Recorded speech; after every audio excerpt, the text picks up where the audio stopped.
नमस्कार, न्यूज 18 मध्य प्रदेश छत्तीसगढ़ देख रहे हैं आप। मैं हूं आपके साथ प्रशांत कटारे और बुलेटिन की शुरुआत बड़ी खबर के साथ।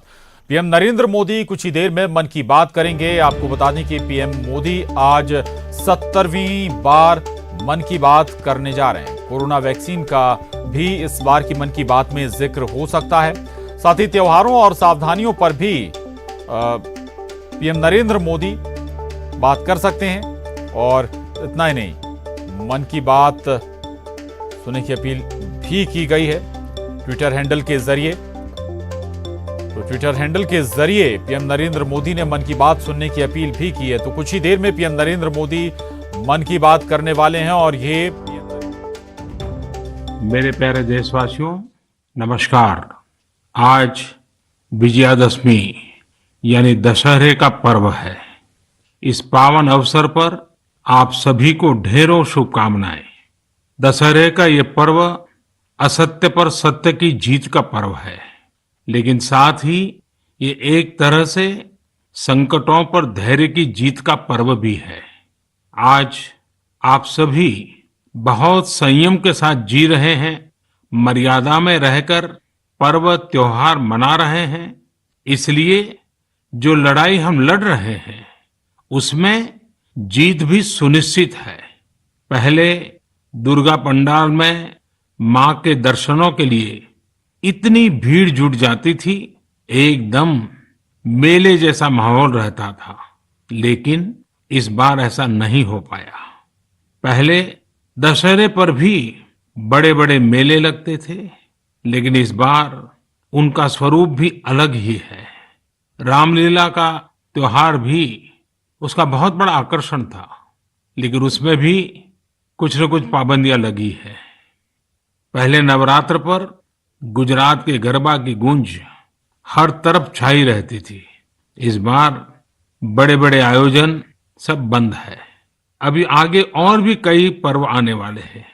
अभी ईद है, शरद पूर्णिमा है, वाल्मीकि जयंती है, फिर धनतेरस, दिवाली, भाई दूज, छठी मैया की पूजा है, गुरु नानक देव जी की जयंती है।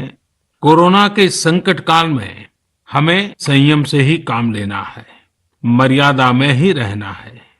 साथियों, जब हम त्योहार की बात करते हैं, तैयारी करते हैं, तो सबसे पहले मन में यही आता है कि बाजार कब जाना है, क्या क्या खरीदारी करनी है। खासकर बच्चों में तो इसका विशेष उत्साह रहता है कि इस बार त्योहार पर नया क्या मिलने वाला है। त्योहारों की ये उमंग और बाजार की चमक एक दूसरे से जुड़ी हुई है। लेकिन इस बार जब आप खरीदारी करने जाएं, तो वोकल फॉर लोकल का अपना संकल्प अवश्य याद रखें। बाजार से सामान खरीदते समय हमें स्थानीय उत्पादों को प्राथमिकता देनी है।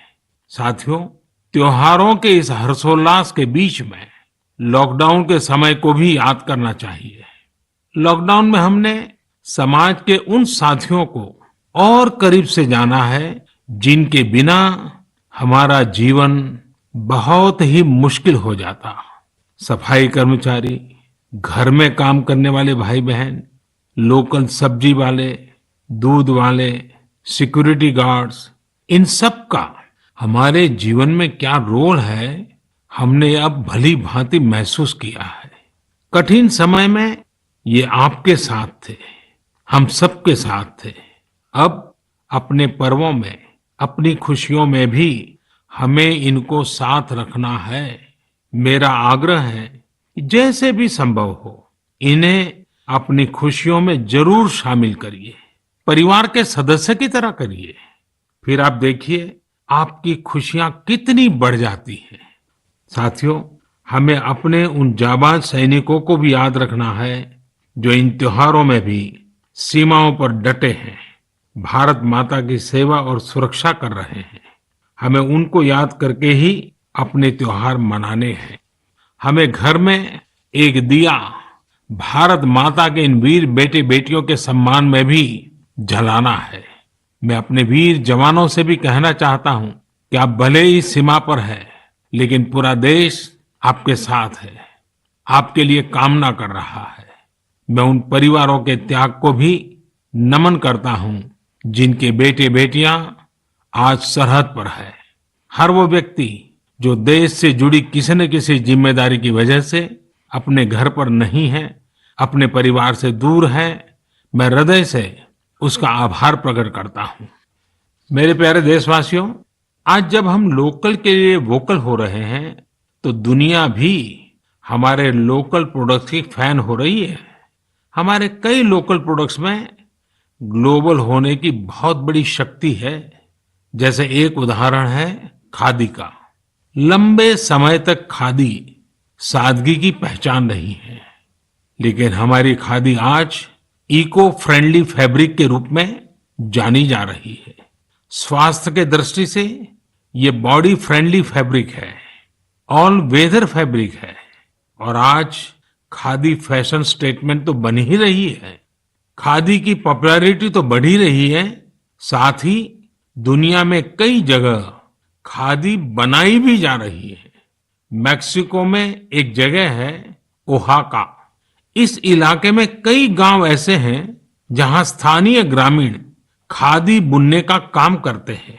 आज यहाँ की खादी ओहाका खादी के नाम से प्रसिद्ध हो चुकी है। ओहाका में खादी कैसे पहुंची, ये भी कम इंटरेस्टिंग नहीं है। दरअसल मेक्सिको के एक युवा मार्क ब्राउन ने एक बार महात्मा गांधी पर एक फिल्म देखी। ब्राउन ये फिल्म देखकर बापू से इतना प्रभावित हुए कि वो भारत में बापू के आश्रम आए और बापू के बारे में और गहराई से जाना समझा। तब ब्राउन को एहसास हुआ कि खादी केवल एक कपड़ा ही नहीं है, बल्कि ये तो एक पूरी जीवन पद्धति है। इससे किस तरह से ग्रामीण अर्थव्यवस्था और आत्मनिर्भरता का दर्शन जुड़ा है, ब्राउन इससे बहुत प्रभावित हुए। यहीं से ब्राउन ने ठाना कि वो मैक्सिको में जाकर खादी का काम शुरू करेंगे। उन्होंने मैक्सिको के ओहाका में ग्रामीणों को खादी का काम सिखाया, उन्हें प्रशिक्षित किया, और आज ओहाका खादी एक ब्रांड बन गया है। इस प्रोजेक्ट की वेबसाइट पर लिखा है द सिंबल ऑफ धर्म इन मोशन। इस वेबसाइट में मार्क ब्राउन का बहुत ही दिलचस्प इंटरव्यू भी मिलेगा। वे बताते हैं कि शुरू में लोग खादी को लेकर संदेह में थे, परंतु आखिरकार इसमें लोगों की दिलचस्पी बढ़ी और इसका बाजार तैयार हो गया। ये कहते हैं ये राम राज्य से जुड़ी बातें हैं। जब आप लोगों की जरूरतों को पूरा करते हैं तो फिर लोग भी आपसे जुड़ने चले आते हैं।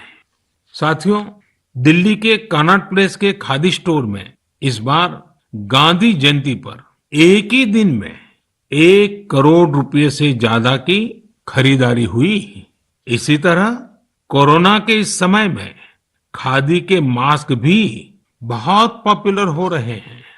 देश भर में कई जगह सेल्फ हेल्प ग्रुप्स और दूसरी संस्थाएं खादी के मास्क बना रहे हैं।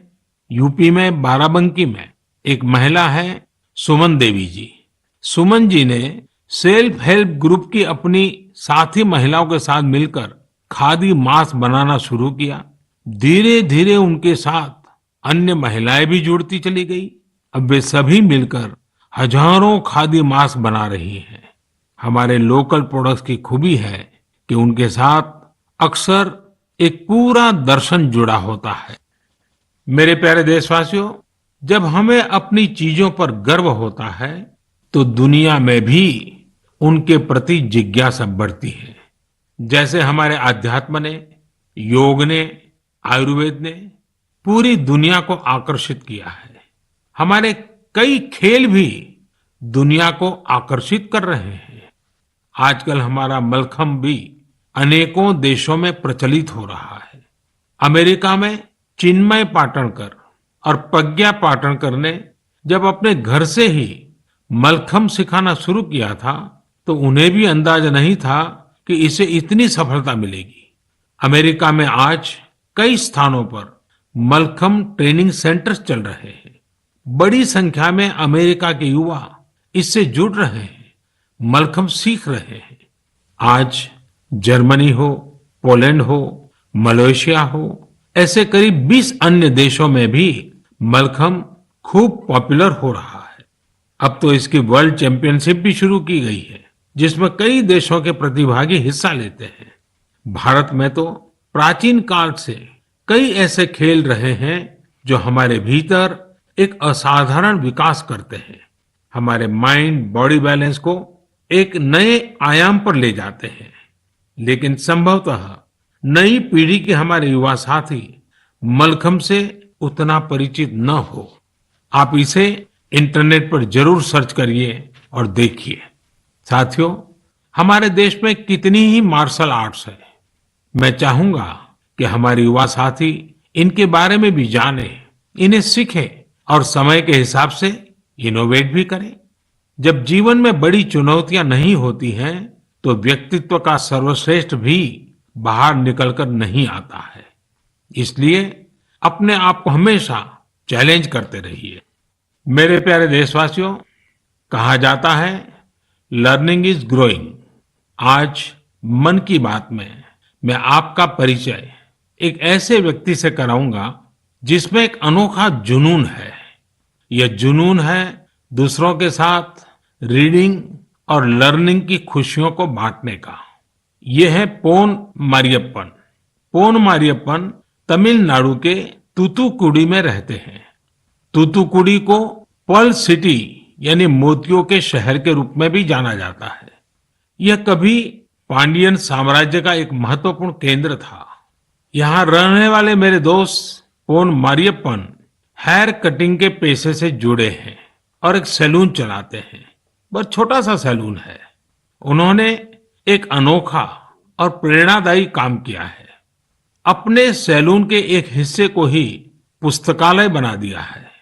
यदि व्यक्ति सैलून में अपनी बारी का इंतजार करने के दौरान वहां कुछ पढ़ता है और जो पढ़ा है उसके बारे में थोड़ा लिखता है, तो पोन मारियप्पन जी उस ग्राहक को डिस्काउंट देते हैं। है ना मजेदार? आइए तूतुकुड़ी चलते हैं, पोन मारियप्पन जी से बात करते हैं। पोन मारियप्पन जी, वणक्कम, नल्ला इरकिंगड़ा। மாண்புமிகு பிரதமர் ஐயாக்கு வணக்கம். माननीय प्रधानमंत्री जी नमस्कार। வணக்கம் வணக்கம்। உங்களுக்கு இந்த லைப்ரரி ஐடியா எப்படி வந்ததா? நான் 8ஆம் வகுப்பு தான் படிச்சிருக்கிறேன். மேற்கொண்டு எங்க குடும்ப சூழ்நிலை காரணமா படிக்க முடியல. எனக்கு படிச்சவங்கள பார்க்கும்போது எனக்குள்ள ஒரு வருத்தம் இருக்கும். நாமளும் ஒரு நூலகத்தை உருவாக்கி வாழ்க்கையை படிக்கணுங்கிறக்காண்டி இந்த ஒரு முயற்சி எடுத்து நான் பண்றேன். मैं 8वीं कक्षा तक पढ़ा हूँ। उसके आगे मेरी पारिवारिक परिस्थितियों के कारण मैं अपनी पढ़ाई को आगे बढ़ा न सका। जब मैं पढ़े लिखे आदमियों को देखता हूँ तब मेरे मन में एक कमी महसूस हो रही थी। इसलिए मेरे मन में ये आया कि हम क्यों न एक पुस्तकालय स्थापित करें और उससे बहुत से लोगों को ये लाभ होगा। यही मेरे लिए एक प्रेरणा बनी। உங்களுக்கு எந்த புத்தகம் பிடிக்கும்? எனக்கு திருக்குறள் ரொம்ப பிடிக்கும். मुझे तिरुकुरल बहुत प्रिय है। ஓ உங்ககிட்ட பேசியதில் எனக்கு ரொம்ப மகிழ்ச்சி. நல்வாழ்த்துக்கள். எனக்கும் மாண்புமிகு பிரதமர் ஐயா பேசுறது ரொம்ப ரொம்ப மகிழ்ச்சியாக இருக்கிறது. मैं भी माननीय प्रधानमंत्री जी से बात करते हुए अति प्रसन्नता महसूस कर रहा हूँ। अगेन नलवाड़तुकल। நன்றிங்க ஐயா. धन्यवाद प्रधानमंत्री जी। Thank you. हमने अभी पोन मारियप्पन जी से बात की। देखिए कैसे वो लोगों के बालों को तो संवारते ही हैं, उन्हें अपना जीवन संवारने का भी अवसर देते हैं। थिरुकुरल की लोकप्रियता के बारे में सुनकर बहुत अच्छा लगा। थिरुकुरल की लोकप्रियता के बारे में आप सबने भी सुना। आज हिंदुस्तान की सभी भाषाओं में थिरुकुरल उपलब्ध है। अगर मौका मिले तो जरूर पढ़ना चाहिए। जीवन के लिए वह एक प्रकार से मार्गदर्शक है। साथियों, लेकिन आपको यह जानकर खुशी होगी कि पूरे भारत में अनेक लोग हैं जिन्हें ज्ञान के प्रसार से अपार खुशी मिलती है। ये वो लोग हैं जो हमेशा इस बात के लिए तत्पर रहते हैं कि हर कोई पढ़ने के लिए प्रेरित हो। मध्य प्रदेश के सिंगरौली की शिक्षिका उषा दुबे जी ने तो स्कूटी को ही मोबाइल लाइब्रेरी में बदल दिया है। वे प्रतिदिन अपने चलते फिरते पुस्तकालय के साथ किसी न किसी गांव में पहुंच जाती है और वहां बच्चों को पढ़ाती है। बच्चे उन्हें प्यार से किताबों वाली दीदी कहकर बुलाते हैं। इस साल अगस्त में अरुणाचल प्रदेश के निरजुली के रायो विलेज में एक सेल्फ हेल्प लाइब्रेरी बनाई गई है। दरअसल यहाँ की मीना गुरुंग और दिवांग होसाई को जब पता चला कि कस्बे में कोई लाइब्रेरी नहीं है तो उन्होंने इसकी फंडिंग के लिए हाथ बढ़ाया। आपको ये जानकर हैरानी होगी कि इस लाइब्रेरी के लिए कोई मेंबरशिप फी नहीं है। कोई भी व्यक्ति 2 हफ्ते के लिए किताब ले जा सकता है, पढ़ने के बाद उसे वापस करना होता है। ये लाइब्रेरी 7 दिन 24 घंटे खुली रहती है। आस पड़ोस के अभिभावक यह देखकर काफी खुश हैं कि उनके बच्चे किताब पढ़ने में जुटे हैं, खासकर उस समय जब स्कूलों ने भी ऑनलाइन क्लासेस शुरू कर दी है। वहीं चंडीगढ़ में एक एनजीओ चलाने वाले संदीप कुमार जी ने एक मिनी वैन में मोबाइल लाइब्रेरी बनाई है। इसके माध्यम से गरीब बच्चों को पढ़ने के लिए मुफ्त में बुक्स दी जाती हैं। इसके साथ ही गुजरात के भावनगर की भी 2 संस्थाओं के बारे में जानता हूं जो बेहतरीन कार्य कर रही है। उनमें से एक है विकास वर्तुल ट्रस्ट। यह संस्था प्रतियोगी परीक्षाओं की तैयारी करने वाले विद्यार्थियों के लिए बहुत मददगार है। यह ट्रस्ट 1975 से काम कर रहा है और ये 5000 पुस्तकों के साथ 140 से अधिक मैगजीन उपलब्ध कराता है। ऐसी एक संस्था पुस्तक परब है। ये इनोवेटिव प्रोजेक्ट है जो साहित्यिक पुस्तकों के साथ ही दूसरी किताबें निशुल्क उपलब्ध कराते हैं। इस लाइब्रेरी में आध्यात्मिक, आयुर्वेदिक उपचार और कई अन्य विषयों से संबंधित पुस्तकें भी शामिल है। यदि आपको इस तरह की और प्रयासों के बारे में कुछ पता है तो मेरा आग्रह है कि आप उसे सोशल मीडिया पर जरूर साझा करें। ये उदाहरण पुस्तक पढ़ने या पुस्तकालय खोलने तक ही सीमित नहीं है, बल्कि यह उस नए भारत की भावना का भी प्रतीक है जिसमें समाज के विकास के लिए हर क्षेत्र और हर तबके के लोग नए नए और इनोवेटिव तरीके अपना रहे हैं। गीता में कहा गया है, न ही ज्ञानेन सदृशम पवित्र मिह विद्यते, अर्थात ज्ञान के समान संसार में कुछ भी पवित्र नहीं है। मैं ज्ञान का प्रसार करने वाले, ऐसे नेक प्रयास करने वाले सभी महानुभावों का हृदय से अभिनंदन करता हूं। मेरे प्यारे देशवासियों, कुछ ही दिनों बाद सरदार वल्लभ भाई पटेल जी की जन्म जयंती 31 अक्टूबर को हम सब राष्ट्रीय एकता दिवस के तौर पर मनाएंगे। मन की बात में पहले भी हमने सरदार पटेल पर विस्तार से बात की है। हमने उनके विराट व्यक्तित्व के कई आयामों पर चर्चा की है।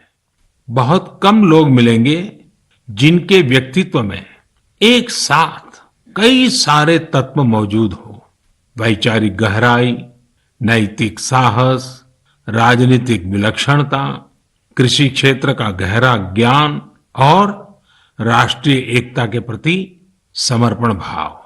क्या आप सरदार पटेल के बारे में एक बात जानते हैं जो उनके सेंस ऑफ ह्यूमर को दर्शाती है? जरा उस लौह पुरुष की छवि की कल्पना कीजिए जो राज्य रजवाड़ों से बात कर रहे थे, पूज्य बापू के जन आंदोलन का प्रबंधन कर रहे थे, साथ ही अंग्रेजों से लड़ाई भी लड़ रहे थे, और इन सब के बीच भी उनका सेंस ऑफ ह्यूमर पूरे रंग में होता था। बापू ने सरदार पटेल के बारे में कहा था, उनकी विनोदपूर्ण बातें मुझे इतना हंसाती थी कि हंसते हंसते पेट में बल पड़ जाते थे। ऐसा दिन में एक बार नहीं, कई कई बार होता था। इसमें हमारे लिए भी एक सीख है, परिस्थितियां कितनी भी विषम क्यों न हो, अपने सेंस ऑफ ह्यूमर को जिंदा रखिए। यह हमें सहज तो रखेगा ही, हम अपनी समस्या का समाधान भी निकाल पाएंगे। सरदार साहब ने यही तो किया था। मेरे प्यारे देशवासियों, सरदार पटेल ने अपना पूरा जीवन देश की एकजुटता के लिए समर्पित कर दिया। उन्होंने भारतीय जनमानस को स्वतंत्रता आंदोलन से जोड़ा। उन्होंने आजादी के साथ किसानों के मुद्दों को जोड़ने का काम किया। उन्होंने राज्य रजवाड़ों को हमारे राष्ट्र के साथ एक करने का काम किया। ये विविधता में एकता के मंत्र को हर भारतीय के मन में जगा रहे थे। साथियों, आज हमें अपनी वाणी, अपने व्यवहार, अपने कर्म से हर पल उन सब चीजों को आगे बढ़ाना है जो हमें एक करे, जो देश के एक भाग में रहने वाले नागरिक के मन में दूसरे कोने में रहने वाले नागरिक के लिए सहजता और अपनत्व का भाव पैदा कर सके। हमारे पूर्वजों ने सदियों से यह प्रयास निरंतर किए हैं। अब देखिए, केरल में जन्मे पूज्य आदि शंकराचार्य जी ने भारत की चारों दिशाओं में 4 महत्वपूर्ण मठों की स्थापना की। उत्तर में बद्रिकाश्रम, पूर्व में पुरी, दक्षिण में श्रृंगेरी और पश्चिम में द्वारिका। उन्होंने श्रीनगर की यात्रा भी की। यही कारण है कि वहां एक शंकराचार्य हिल है। तीर्थाटन अपने आप में भारत को एक सूत्र में पिरोता है। ज्योतिर्लिंगों और शक्तिपीठों की श्रृंखला भारत को एक सूत्र में बांधती है। त्रिपुरा से लेकर गुजरात तक, जम्मू कश्मीर से लेकर तमिलनाडु तक स्थापित हमारी आस्था के केंद्र हमें एक करते हैं। भक्ति आंदोलन पूरे भारत में एक बड़ा जन आंदोलन बन गया, जिसने हमें भक्ति के माध्यम से एकजुट किया। हमारे नित्य जीवन में भी ये बातें कैसे घुल गई है, जिसमें एकता की ताकत है। प्रत्येक अनुष्ठान से पहले विभिन्न नदियों का आह्वान किया जाता है। इसमें सुदूर उत्तर में स्थित सिंधु नदी से लेकर दक्षिण भारत की जीवनदायिनी कावेरी नदी तक शामिल है। अक्सर हमारे यहाँ लोग कहते हैं, स्नान करते समय पवित्र भाव से एकता का मंत्र ही बोलते हैं। गंगे च यमुने चैव गोदावरी सरस्वती नर्मदे सिंधु कावेरी जलेस्मिन् सन्निधि कुरु। इसी प्रकार सिखों के पवित्र स्थलों में नांदेड़ साहब और पटना साहब गुरुद्वारे शामिल हैं। हमारे सिख गुरुओं ने भी अपने जीवन और सत्कार्यों के माध्यम से एकता की भावना को प्रगाढ़ किया है। पिछली शताब्दी में हमारे देश में डॉक्टर बाबा साहब आम्बेडकर जैसी महान विभूतियां रही, जिन्होंने हम सभी को संविधान के माध्यम से एकजुट किया। साथियों, unity is power, unity is strength, unity is progress, unity is empowerment, united we will scale new heights. वैसे ऐसी ताकतें भी मौजूद रही हैं जो निरंतर हमारे मन में संदेह का बीज बोने की कोशिश करते रहते हैं, देश को बांटने का प्रयास करते हैं। देश ने भी हर बार इन बद इरादों का मुंहतोड़ जवाब दिया है। हमें निरंतर अपनी क्रिएटिविटी से, प्रेम से, हर पल प्रयास पूर्वक अपने छोटे से छोटे कामों में एक भारत श्रेष्ठ भारत के खूबसूरत रंगों को सामने लाना है। एकता के नए रंग भरने हैं और हर नागरिक को भरने हैं। इस संदर्भ में मैं आप सबसे एक वेबसाइट देखने का आग्रह करता हूं, ekbharat.gov.in। इसमें नेशनल इंटीग्रेशन की हमारी मुहिम को आगे बढ़ाने के कई प्रयास दिखाई देंगे। इसका एक दिलचस्प कॉर्नर है आज का वाक्य। इस सेक्शन में हम हर रोज एक वाक्य को अलग अलग भाषाओं में कैसे बोलते हैं या सीख सकते हैं। आप इस वेबसाइट के लिए कंट्रीब्यूट भी करें। जैसे हर राज्य और संस्कृति में अलग अलग खान पान होता है। ये व्यंजन स्थानीय स्तर के खास इंग्रेडिएंट्स यानी अनाज और मसालों से बनाए जाते हैं। क्या हम इन लोकल फूड की रेसिपी को लोकल इंग्रेडिएंट्स के नामों के साथ एक भारत श्रेष्ठ भारत वेबसाइट पर शेयर कर सकते हैं? यूनिटी और इम्यूनिटी को बढ़ाने के लिए इससे बेहतर तरीका और क्या हो सकता है? साथियों, इस महीने की 31 तारीख को मुझे केवड़िया में ऐतिहासिक स्टैच्यू ऑफ यूनिटी पर हो रहे कई कार्यक्रमों में शामिल होने का अवसर मिलेगा। आप लोग भी जरूर जुड़िएगा। मेरे प्यारे देशवासियों, 31 अक्टूबर को हम वाल्मीकि जयंती भी मनाएंगे। मैं महर्षि वाल्मीकि को नमन करता हूं और इस खास अवसर के लिए देशवासियों को हार्दिक शुभकामनाएं देता हूं। महर्षि वाल्मीकि के महान विचार करोड़ों लोगों को प्रेरित करते हैं, शक्ति प्रदान करते हैं। वे लाखों करोड़ों गरीबों और दलितों के लिए बहुत बड़ी उम्मीद है। उनके भीतर आशा और विश्वास का संचार करते हैं। वो कहते हैं, किसी भी मनुष्य की इच्छा शक्ति अगर उसके साथ हो तो वह कोई भी काम बड़ी आसानी से कर सकता है। यह इच्छा शक्ति ही है जो कई युवाओं को असाधारण कार्य करने की ताकत देती है। महर्षि वाल्मीकि ने सकारात्मक सोच पर बल दिया। उनके लिए सेवा और मानवीय गरिमा का स्थान सर्वोपरि है। महर्षि वाल्मीकि के आचार, विचार और आदर्श आज न्यू इंडिया के हमारे संकल्प के लिए प्रेरणा भी है और दिशा निर्देश भी है। हम महर्षि वाल्मीकि के प्रति सदैव कृतज्ञ रहेंगे कि उन्होंने आने वाली पीढ़ियों के मार्गदर्शन के लिए रामायण जैसे महाग्रंथ की रचना की। 31 अक्टूबर को भारत के पूर्व प्रधानमंत्री श्रीमती इंदिरा गांधी जी को हमने खो दिया। मैं आदरपूर्वक उनको श्रद्धांजलि देता हूं। मेरे प्यारे देशवासियों, आज कश्मीर का पुलवामा पूरे देश को पढ़ाने में महत्वपूर्ण भूमिका निभा रहा है। आज देश भर में बच्चे अपना होमवर्क करते हैं, नोट्स बनाते हैं, तो कहीं न कहीं इसके पीछे पुलवामा के लोगों की कड़ी मेहनत भी है।